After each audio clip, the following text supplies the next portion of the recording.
Hey everyone, I hope you all are doing well. So when it comes to the foldable and flip phones, Samsung is the brand. The Galaxy Z Flip and Z Fold series have been so successful that Samsung is the undisputed leader of the foldable smartphone sector in 2021. Moving forward, Samsung is likely to release the Galaxy Z Fold 4, the next generation Galaxy Z Fold device this year. Related to that, Waqar Khan, a well-known smartphone concept designer, has created a new design that gave us a fair idea of what to expect from the Samsung Galaxy Z Fold 4. According to Samsung's foldable smartphones release schedule, the Galaxy Z Fold 4 could arrive in Q3 of this year. In my opinion, there are no more changes that can be made to the foldable phone. For example, the Galaxy Z Fold was a very bad product because its display issue, but Samsung made it again, and the company launched the Z Fold 2 with a punch hole design and then the Z Fold 3 with the under display camera in the inner display. See, there is no more room for improvement of the device after that. The Z series has taken over the Note series as of 2021, which has disappointed many Note series lovers like myself, but Samsung is attempting to reclaim attention with its new Galaxy S22 Ultra, which appears identical to the Note series phone. Returning to the Z Fold 4, the phone's concept video depicts a sleek phone. Please keep in mind that this is just an idea and there isn't much information about the actual design accessible, so take or rather view the video with a grain of salt.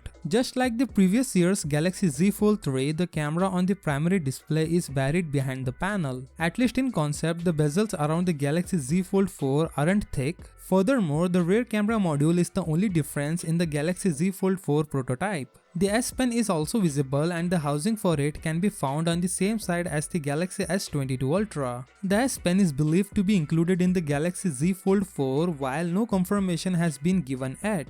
So what do you think about this concept video? Let me know in the comment section below. With that said, subscribe if you like and I will see you in the next one.